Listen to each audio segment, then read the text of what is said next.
BJP JDS ಮೈತ್ರಿಯಲ್ಲಿ ತಂತ್ರಗಾರಿಕೆಯೋ ಬಿರುಕು. ಮೈತ್ರಿಯ ಬಗ್ಗೆ ಮಾಜಿ ಪ್ರಧಾನಿ ಎಚ್.ಡಿ. ದೇವೇಗೌಡರು ಹೀಗೆ ಹೇಳಿದ್ ಯಾಕೆ? ಸ್ಥಳೀಯ ಸಂಸ್ಥೆಗಳ ಚುನಾವಣೆಗೆ ಮೈತ್ರಿ ಮಾಡೋದು ಕಷ್ಟ ಅಂತ ಹೇಳಿ ಮಾಜಿ ಪ್ರಧಾನಿ ಎಚ್.ಡಿ. ದೇವೇಗೌಡರು ಈಗ ಸ್ಟೇಟ್ಮೆಂಟ್ ಅನ್ನ ಕೊಟ್ಟಿದ್ದಾರೆ. ಹಾಗಾದ್ರೆ ಮೈತ್ರಿ ಬಗ್ಗೆ ಮಾಜಿ ಪ್ರಧಾನಿಗಳು ಯಾಕೆ ಹೀಗೆ ಹೇಳಿದ್ರು? ಮೈತ್ರಿಯಲ್ಲಿ ತಂತ್ರಗಾರಿಕೆನಾ ಅಥವಾ ಇದು ಬಿರುಕು ಬಿಟ್ಟಿರೋದು ಅನ್ನುವಂತಹ ಪ್ರಶ್ನೆ.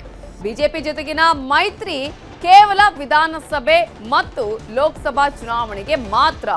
ಸ್ಥಳೀಯ ಸಂಸ್ಥೆಯ ಚುನಾವಣೆಯಲ್ಲಿ ಹೊಂದಾಣಿಕೆ ಕಷ್ಟ. ವಿಧಾನ ಪರಿಷತ್ ಚುನಾವಣೆಗೆ ಮೊದಲ ಹಂತದಲ್ಲಿ ಚರ್ಚೆಯನ್ನ ಮಾಡ್ತೀವಿ, ಪ್ರಾಥಮಿಕ ಹಂತದ ಚರ್ಚೆ ಆಗಿದೆ ಅಂತ ಹೇಳಿ ಮಾಜಿ ಪ್ರಧಾನಿ ಎಚ್.ಡಿ. ದೇವೇಗೌಡರು ಹೇಳಿಕೆಯನ್ನ ಕೊಟ್ಟಿದ್ದಾರೆ. ಈ ಮೂಲಕ ಈ ಮೈತ್ರಿಯಲ್ಲಿ ಬಿರುಕು ಬಿಟ್ಟಿದೆಯಾ ಅಥವಾ ಸ್ಥಳೀಯ ಸಂಸ್ಥೆಯ ಚುನಾವಣೆಗೆ ಸಂಬಂಧಪಟ್ಟ ಹಾಗೆ ತಂತ್ರಗಾರಿಕೆಯನ್ನ ಮಾಡಲಾಗ್ತಾ ಇದೆಯಾ ಅನ್ನುವಂತಹ ಪ್ರಶ್ನೆಯನ್ನ ಅವರ ಈ ಮಾತು ಹುಟ್ಟು ಹಾಕಿದೆ. NDA, we are going to election in Lok Sabha, in Legislative Assembly and Council. This is crystal clear. Only local body elections. What the BJP state president has said, I am not going to raise any objection for that. We are also thinking to go for the local body election, municipality, city corporation, Jilla Panchayat, Taluk Panchayat, all the local body elections will go on our own as per the wishes of the BJP president. We will try our best to revive the party in Karnataka, either in old Mysore or new Mysore or Bombay Karnataka or Hyderabad Karnataka. Kumaraswamy has got very positive response as he has worked as Chief Minister twice in the past. He is a popular leader. Under his leadership, the local body elections, either Jilla Panchayat or Nagarapalika, all these things will be fought on our own, and only Assembly and Parliament we will go with NDA. It is crystal clear. There is no ambiguity. ಇದರ ಬಗ್ಗೆ ಇನ್ನಷ್ಟು updates ಕೊಡೋದಕ್ಕೆ ನಮ್ಮ reporter Krishna ಈಗ ನೇರ ಸಂಪರ್ಕದಲ್ಲಿ join ಆಗಿದ್ದಾರೆ. ಕೃಷ್ಣ, ಈಗ ಮಾಜಿ ಪ್ರಧಾನಿ ಎಚ್.ಡಿ. ದೇವೇಗೌಡರು ಕೊಟ್ಟಂತಹ ಒಂದು ಸ್ಟೇಟ್ಮೆಂಟ್ ಸಾಕಷ್ಟು ಚರ್ಚೆಗೆ ಕಾರಣ ಆಗಿದೆ. ಇವರ ಮೈತ್ರಿಯಲ್ಲಿ ಬಿರುಕು ಬಿಟ್ಟಿದೆಯಾ ಹಾಗಾದ್ರೆ, ಅಥವಾ ಇದು ತಂತ್ರಗಾರಿಕೆನಾ? ಸ್ಥಳೀಯ ಸಂಸ್ಥೆಯ ಚುನಾವಣೆಯಲ್ಲಿ ಯಾವುದೇ ರೀತಿಯಂತಹ ಮೈತ್ರಿ ಇಲ್ಲ ಅಂತ ಹೇಳೋದ್ರ ಹಿಂದಿರುವ ಲೆಕ್ಕಾಚಾರಗಳು ಏನೇನು? ನವಿತಾ, ಇದು ಬಿರುಕಿಗಿನ ಮುಖ್ಯವಾಗಿ ಎಲ್ಲ ಒಂದು ಕಡೆ ತಂತ್ರಗಾರಿಕೆ ಅಂತ ಹೇಳ್ಬೋದು. ಯಾಕಂದ್ರೆ ಈಗಾಗಲೇ JDS ಹಳೆ ಮೈಸೂರು ಭಾಗದಲ್ಲಿ ಪ್ರಾಬಲ್ಯವನ್ನು ಕಂಡಿದೆ. ಕಳೆದ ವಿಧಾನಸಭಾ ಚುನಾವಣೆಯಲ್ಲಿ ಹೀನಾಯ ಸೋಲನ್ನು ಕಂಡಿತ್ತು. ಅದು ಕಾರಣ ಏನು ಅಂತಂದ್ರೆ ಬಿಜೆಪಿಯಿಂದ. ಯಾಕಂದ್ರೆ JDS ಮತವನ್ನ ಕಿತ್ಕೊಂಡಿದ್ದು ಬಿಜೆಪಿ. ಅದ್ರ ಪ್ಲಸ್ ಏನಾಯ್ತು ಅಂತಂದ್ರೆ ಅದು ಕಾಂಗ್ರೆಸ್ಗೆ ಲಾಭ ಆಯಿತು. ಅತಿ ಹೆಚ್ಚು ಸ್ಥಾನವನ್ನು ಗೆಲ್ಲುವಂತ ನಿಟ್ಟಿನಲ್ಲಿ ಕೂಡ ಕಾಂಗ್ರೆಸ್ ಸಫಲ ಆಯಿತು.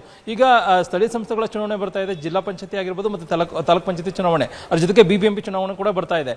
ಇಂತಹ ಸಂದರ್ಭದಲ್ಲಿ ಪ್ರತ್ಯೇಕವಾಗಿ ಏಕಾಂಗಿಯಾಗಿ ಸ್ಪರ್ಧೆ ಮಾಡಿದ್ರೆ ಮಾತ್ರ ಸಾಧ್ಯ ಪಕ್ಷಕ್ಕೆ ಲಾಭ ಅನ್ನುವಂಥದ್ದು ಇದೀಗ JDS ನಾಯಕರಿಗೆ ಮನವರಿಕೆ ಆಗಿದೆ. ಹಾಗಾಗಿನೇ ಈಗ ದೇವೇಗೌಡರು ಈಗ ಈ ಒಂದು ಮಾತನ್ನು ಆಡಿರುವಂಥದ್ದು. ಇಲ್ಲ ಒಂದ್ ಕಡೆ ಇದು ಕೇವಲವಾಗಿ ಮೈತ್ರಿ ಅನ್ನುವಂಥದ್ದು ಲೋಕಸಭೆ ಮತ್ತೆ ವಿಧಾನಸಭಾ ಚುನಾವಣೆಗೆ ಮಾತ್ರ ಸೀಮಿತವಾಗಿರುವಂಥದ್ದು. ಆದರೆ ಸ್ಥಳೀಯ ಸಂಸ್ಥೆಗಳ ಚುನಾವಣೆಗೆ ಯಾವುದೇ ಕಾರಣಕ್ಕೂ ಕೂಡ ಇದು ಒಪ್ಪಂದ ಆಗಿಲ್ಲ ಅನ್ನುವಂಥದ್ದು. ಈಗಾಗಲೇ ಇದ್ರ ಬಗ್ಗೆ ರಾಜ್ಯದ ನಾಯಕರುಗಳ ಗಮನಕ್ಕೂ ಕೂಡ ತರಲಾಗಿದೆ. ಅವರು ಕೂಡ ಮುಂದಿನ ದಿನಗಳಲ್ಲಿ ತೀರ್ಮಾನವನ್ನು ತೆಗೆದುಕೊಳ್ತಾರೆ ಅನ್ನೋ ಒಂದು ಸಂದೇಶವನ್ನು ಈಗಾಗಲೇ ಕೊಟ್ಟಿರುವಂಥದ್ದು. ಈಗಾಗಲೇ ಒಂದ್ ಕಡೆ ರಾಜ್ಯ ಸರ್ಕಾರ ಸ್ಥಳೀಯ ಸಂಸ್ಥೆಗಳ ಚುನಾವಣೆ ಮಾಡುವಂತ ನಿಟ್ಟಿನಲ್ಲಿ ಈಗಾಗಲೇ ಅಗತ್ಯ ಸಿದ್ಧತೆಯನ್ನು ಕೂಡ ಮಾಡ್ತಾ ಇದೆ. ಮತ್ತೊಂದು ಕಡೆ ಚುನಾವಣೆ ಗೆಲ್ಲುವಂತ ನಿಟ್ಟಿನಲ್ಲಿ ಕೂಡ ಕಾಂಗ್ರೆಸ್ ತಂತ್ರಗಾರಿಕೆಯನ್ನು ಮಾಡ್ತಾ ಇದೆ. ಹೀಗಾಗಿ ಕಾಂಗ್ರೆಸ್ನ ಎದುರಿಸುವಂತ ನಿಟ್ಟಿನಲ್ಲಿ ಈಗಾಗಲೇ ಪ್ರತಿಪಕ್ಷ ಬಿಜೆಪಿ ಕೂಡ ಸನ್ನದ್ಧವಾಗ್ತಾ ಇದೆ. ಮತ್ತೊಂದು ಕಡೆ JDS ಕೂಡ ಪ್ರತ್ಯೇಕವಾಗಿ ಚುನಾವಣೆ ಸ್ಪರ್ಧೆಯನ್ನು ಮಾಡೋದ್ರ ಮುಖಾಂತರವಾಗಿ ಹೆಚ್ಚಿನ ಪ್ರಮಾಣದಲ್ಲಿ ಗೆಲ್ಲುವಂತ ನಿಟ್ಟಿನಲ್ಲಿ ಕೂಡ ಕಾರ್ಯತಂತ್ರವನ್ನು ಮಾಡ್ತಾ ಇದೆ. ಈ ಒಂದು ತಂತ್ರಗಾರಿಕೆಗೆ ಪೂರಕವಾಗಿಯೇ ದೇವೇಗೌಡರು ಈ ಒಂದು ಮಾತನ್ನು ಆಡಿರುವಂತದ್ದು. ಯಾಕಂದ್ರೆ ಸಹಜವಾಗಿನ ಸ್ಥಳೀಯ ಸಂಸ್ಥೆ ಚುನಾವಣೆ ಅನ್ನುವಂಥದ್ದು ಅಲ್ಲಿ ಚಿಹ್ನೆ ಆಗಿರ್ಬೋದು ಮತ್ತೆ ಪ್ರತ್ಯೇಕ ಪಾರ್ಟಿಯಿಂದ ನಡೆಯುವಂತ ಚುನಾವಣೆ. ಇಂಥ ಸಂದರ್ಭದಲ್ಲಿ ಸಹಜವಾಗಿನೇ ಅಲ್ಲಿ ಬಿಜೆಪಿಗೆ ಅಲ್ಲಿ ಕ್ಷೇತ್ರವನ್ನ ವಶಪಡಿಸಿಕೊಂಡ್ರೆ ಅದು JDSಗೆ ಹಿನ್ನಡೆ ಆಗ್ಬೋದು. ಮತ್ತೊಂದು ಕಡೆ JDS ಕೊಟ್ಟರು ಕೂಡ ಅದು ಬಿಜೆಪಿಗೆ ಹಿನ್ನಡೆ ಆಗ್ಬೋದು. ಈಗ ಬಿಜೆಪಿ ನಾಯಕರು ಹೇಳುವಂತ ಅನ್ನುವಂಥದ್ದು JDS ನ ಯಾವುದೇ ಕಾರಣಕ್ಕೂ ಕೂಡ ಅನಿವಾರ್ಯ ಅಲ್ಲ ಅನ್ನುವಂಥದ್ದು. ಯಾಕಂದ್ರೆ ಈಗಾಗಲೇ ವಿಧಾನಸಭಾ ಚುನಾವಣೆಯ ಇಲ್ಲೊಂದ್ ಕಡೆ ಕರ್ನಾಟಕ ಕಾಂಗ್ರೆಸ್ ಒಂದ್ ರೀತಿ ಆಡಳಿತ ವಿರೋಧಿ ಅಲೆ ಇದ್ದಂತ ಸಂದರ್ಭದಲ್ಲಿ ನಾವು ಪ್ರತ್ಯೇಕ JDS ಬಿಟ್ಟು ಕೂಡ ನಾವು ಚುನಾವಣೆಗೆ ಹೋದ್ರು ಅತಿ ಹೆಚ್ಚು ಸ್ಥಾನವನ್ನ ಗೆಲ್ಲುವಂತ ನಿಟ್ಟಿನಲ್ಲಿ ನಾವು ಮುಂದಾಗ್ತೇವೆ ಅನ್ನುವಂಥದ್ದು. ಆದ್ರೆ ಸ್ಥಳೀಯ ಮಟ್ಟದಲ್ಲಿ ಹಳೆ ಮೈಸೂರು ಭಾಗದಲ್ಲಿ ಬೇಕು ಅಂತಂದ್ರೆ ಬಹಳ ಪ್ರಮುಖವಾಗಿ JDS ಅತ್ಯಂತ ಪ್ರಮುಖ ಪಾತ್ರವನ್ನು ವಹಿಸುತ್ತೆ. JDS ವಿಶ್ವಾಸವನ್ನ ತೆಗೆದುಕೊಂಡೇ ಬಿಜೆಪಿ ಅವರು ಚುನಾವಣೆಗೆ ಹೋಗಬೇಕಾಗತ್ತೆ. ಈಗಿರ್ತಕ್ಕಂಥ ಪ್ರಕಾರವಾಗಿ ಎಲ್ಲೊಂದ್ ಕಡೆ ಬಿಜೆಪಿಗೆ ಎಲ್ಲೊಂದ್ ಕಡೆ ಚೆನ್ನಾಗಿದೆ ವಾತಾವರಣ ಮಾತನ್ನ ಬಿಜೆಪಿ ರಾಜ್ಯಾಧ್ಯಕ್ಷ BY ವಿಜೇಂದ್ರ ಕೂಡ ಹೇಳ್ತಾ ಇದ್ದಾರೆ. ಅವರು ಕೂಡ ಸ್ವತಂತ್ರವಾಗಿ ಸ್ಪರ್ಧೆ ಮಾಡುವಂತ ನಿಟ್ಟಿನಲ್ಲಿ ಕೂಡ ಈಗಾಗಲೇ ಕಾರ್ಯತಂತ್ರವನ್ನು ಮಾಡ್ತಾ ಇದ್ದಾರೆ. ಹೀಗಾಗಿ ಬರುವಂತ ದಿನಗಳಲ್ಲಿ ಈ ಒಂದು ಗೊಂದಲ ಇನ್ನೂ ಕೂಡ ಮುಂದುವರುವಂತ ಸಾಧ್ಯತೆ ಇದೆ. ಯಾಕಂದ್ರೆ ದೇವೇಗೌಡರು ಕಟ್ಟಾಳು ದೊಡ್ಡ ಮಟ್ಟದ ನಾಯಕರು, ಹಿರಿಯ ರಾಜಕಾರಣಿ ಎಲ್ಲವನ್ನೂ ಕೂಡ ಉಳಿತಿದೆ ಕರ್ನಾಟಕ ರಾಜಕಾರಣದ ವಿಚಾರವಾಗಿ ತುಂಬಾ ಸರಿ ಅವರು ಎಲ್ಲವನ್ನು ಚುನಾವಣೆ ಕೂಡ ಎದುರಿಸಿದ್ದಾರೆ ಸಮರ್ಥವಾಗಿ. ಆ ಕಾರಣಕ್ಕೋಸ್ಕರವಾಗಿ ದೇವೇಗೌಡರು ಈಗ ಹೇಳಿಕೆಯನ್ನ ಕೊಟ್ಟಿರ್ತಕ್ಕಂಥ ಸಂದರ್ಭದಲ್ಲಿ ಬಿಜೆಪಿ ನಾಯಕರು ಇದನ್ನು ಯಾವ ರೀತಿಯಾಗಿ ಸ್ವೀಕಾರ ಮಾಡ್ತಾರೆ ಅನ್ನೋದು ಕೂಡ ಒಂದಷ್ಟು ಕುತೂಹಲಕ್ಕೆ ಎಡೆ ಮಾಡಿಕೊಟ್ಟಿದ್ದಾರೆ. ಮತ್ತೊಂದು ಕಡೆ JDS ನಾಯಕರು ಮಾತ್ರ ಒಂದು ರೀತಿ ಪ್ರತ್ಯೇಕವಾಗಿನೇ ಅಂದ್ರೆ ಏಕಾಂಗಿಯಾಗಿನೇ ಈ ಒಂದು ಸ್ಥಳೀಯ ಸಂಸ್ಥೆಗಳಲ್ಲಿ ಸ್ಪರ್ಧೆ ಮಾಡೋದ್ರ ಮುಖಾಂತರವಾಗಿ ಇಲ್ಲೊಂದು ಕಡೆ ಚುನಾವಣೆಯನ್ನ ಗೆಲ್ಲುವಂತ ನಿಟ್ಟಿನಲ್ಲಿ ಕೂಡ ಈಗಾಗಲೇ ಮುಂದಾಗಿರುವಂತದ್ದು. ಬರುವಂತಹ ವಿಧಾನಸಭಾ ಚುನಾವಣೆ JDSಗೂ ಕೂಡ ಅತ್ಯಂತ ನಿರ್ಣಾಯಕವಾಗಿದೆ. ಯಾಕಂದ್ರೆ ಒಂದ್ ಕಡೆಗೆ JDS ಮುಗ್ಧವಾಯಿತು ಅನ್ನೋ ಹೇಳಿಕೆಯನ್ನ ಕಾಂಗ್ರೆಸ್ ಮಾಡ್ತಾ ಇದೆ, ಒಂದ್ ಕಡೆ DK ಶಿವಕುಮಾರ್ ಕೂಡ ಕಾರ್ಯತಂತ್ರವನ್ನು ಮಾಡ್ತಾ ಇದೆ JDS ಶಾಸಕರನ್ನ ಸೆಳೆಯುವಂತ ನಿಟ್ಟಿನಲ್ಲಿ. ಇಂತಹ ಸಂದರ್ಭದಲ್ಲಿ ಮಾಡಿ ಇಲ್ಲವೇ ಅನ್ನುವ ಮಡಿ ಎನ್ನುವಂತ ಸಂದರ್ಭದಲ್ಲಿ ಬಿಜೆಪಿ ಜೊತೆ ಹೋಗೋದ್ರ ಮುಖಾಂತರವಾಗಿ ಅತಿ ಹೆಚ್ಚು ಸ್ಥಾನವನ್ನ ಗೆಲ್ಲುವಂತ ನಿಟ್ಟಿನಲ್ಲಿ ಕೂಡ ಈಗಾಗಲೇ ಕುಮಾರಸ್ವಾಮಿ ಕೂಡ ಹೇಳಿದ್ದಾರೆ. ಮತ್ತೊಂದು ಕಡೆ ಸೀಟು ಹಂಚಿಕೆ ವಿಚಾರ ಆಗಿರ್ಬೋದು, ಮತ್ತೆ ಹೈಕಮಾಂಡ್ ಮಟ್ಟದಲ್ಲೂ ಕೂಡ ರಾಷ್ಟ್ರೀಯ ಬಿಜೆಪಿ ನಾಯಕರ ಜೊತೆ ಚರ್ಚೆ ಮಾಡಿ ಅತಿ ಹೆಚ್ಚು ಕ್ಷೇತ್ರಗಳನ್ನ ತೆಗೆದುಕೊಂಡು ಮಾಡ್ತೀನಿ ಅನ್ನೋ ಮಾತನ್ನು ಕೂಡ ಕುಮಾರಸ್ವಾಮಿ ಹೇಳಿದ್ದಾರೆ ತಮ್ಮ ಕಾರ್ಯಕರ್ತರಿಗೆ. ಇದೀಗ ಸ್ಥಳೀಯ ಸಂಸ್ಥೆ ಚುನಾವಣೆ ಬಂದಂತ ಸಂದರ್ಭದಲ್ಲಿ ಇಲ್ಲೊಂದ್ ಕಡೆ ಪ್ರತ್ಯೇಕ ಹೋಗೋದ್ರ ಮುಖಾಂತರವಾಗಿನೇ ನಾವು ಚುನಾವಣೆಗೆ ಹೋಗ್ತೀವಿ ಅನ್ನೋದು ಮಾತನ್ನ ದೇವೇಗೌಡರು ಹೇಳಿಕೆಯನ್ನು ಕೊಟ್ಟಿದ್ದಾರೆ. ನೋಡ್ಬೇಕಾಗಿತ್ತೆ ದೇವೇಗೌಡರ ಈ ಒಂದು ಹೇಳಿಕೆಯನ್ನು ಆಧರಿಸಿ ಮುಂದಿನ ದಿನಗಳಲ್ಲಿ ಮೈತ್ರಿಯ ಬಿಜೆಪಿ ನಾಯಕರು ಯಾವ ರೀತಿಯಿಂದ ನಿಲುವನ್ನು ತೆಗೆದುಕೊಳ್ತಾರೆ. ಒಂದ್ ವೇಳೆ JDS ಮಾತಿನಂತೆ ಪ್ರತ್ಯೇಕ ಹೋಗೋದಕ್ಕೆ ಅನುವನ್ನು ಮಾಡ್ಕೊಡ್ತಾರ, ಅಥವಾ ಎಲ್ಲೋ ಒಂದ್ ಕಡೆ ಇಬ್ರು ಕೂಡ ವಿಶ್ವಾಸಕ್ಕೆ ತೆಗೆದುಕೊಂಡು ಹೋಗೋದ್ರ ಮುಖಾಂತರವಾಗಿ ಜಂಟಿಯಾಗಿ ಅಲ್ಲಿ ಅಭ್ಯರ್ಥಿಗಳನ್ನ ಕಣಕ್ಕಿಳಿಸುವಂತ ಒಂದು ಕೆಲಸವನ್ನ ಮಾಡ್ತಾರ. ಈಗಿರ್ತಕ್ಕಂಥ ಪರಿಸ್ಥಿತಿಯಲ್ಲಿ ಬಿಜೆಪಿ ನಾಯಕರು ಕೂಡ JDS ಜೊತೆ ಹೋಗದೇ ಇರುವಂತ ನಿಟ್ಟಲ್ಲಿ ಕೂಡ ಮನಸ್ಸನ್ನ ಮಾಡಿದ್ದಾರೆ. ಯಾಕಂದ್ರೆ ಈಗಾಗಲೇ ಅತಿ ಹೆಚ್ಚು ಆಡಳಿತ ವಿರೋಧಿ ಇರತಕ್ಕಂಥ ಅಲೆ ಇರತಕ್ಕಂಥ ಸಂದರ್ಭದಲ್ಲಿ ಮೊನ್ನೆ ತಾನೇ ದೊಡ್ಡಬಳ್ಳಾಪುರ ಆಗಿರ್ಬೋದು ಮತ್ತೆ ಉತ್ತರ ಕನ್ನಡ ಕ್ಷೇತ್ರಗಳಲ್ಲೂ ಕೂಡ ಸ್ಥಳೀಯ ಸಂಸ್ಥೆಗಳ ಚುನಾವಣೆಗಳಲ್ಲಿ ಅತಿ ಹೆಚ್ಚು ಸ್ಥಾನವನ್ನ ಬಿಜೆಪಿ ಹೆಚ್ಚು ಸ್ಥಾನವನ್ನ ಗೆದ್ದಿದೆ. ಅದರ ಒಂದು ರೀತಿ ಉತ್ಸಾಹದೊಂದಿಗೆ ಬಿಜೆಪಿ ಇದೀಗ ಸ್ಥಳೀಯ ಸಂಸ್ಥೆಗಳು ಕೂಡ ಇಲ್ಲೊಂದ್ ಕಡೆ ಪ್ರತ್ಯೇಕವಾಗಿ ಸ್ಪರ್ಧೆ ಮಾಡುವಂತ ನಿಟ್ಟಿನಲ್ಲಿ ಕೂಡ ಇಂಗಿತವನ್ನು ವ್ಯಕ್ತಪಡಿಸಿದೆ. ನೋಡ್ಬೇಕಾಗುತ್ತೆ ದೇವೇಗೌಡರ ಮಾತಿನ ಬಳಿಕವಾಗಿ ರಾಜ್ಯದ ಬಿಜೆಪಿ ನಾಯಕರು ಯಾವ ರೀತಿಯ ನಿಲುವನ್ನು ತೆಗೆದುಕೊಳ್ತಾರೆ ಅನ್ನುವಂಥದ್ದು. ನವಿತಾ ಹಾಗೆ ಸಂಪರ್ಕದಲ್ಲಿರಿ ಕೃಷ್ಣ, ಇನ್ನಷ್ಟು ಮಾಹಿತಿಯನ್ನು ಪಡ್ಕೊಳ್ತೀನಿ. ಕಾಂಗ್ರೆಸ್ ಒಳಜಗಳದಿಂದ ಚುನಾವಣೆ ಎದುರಾಗಬಹುದು.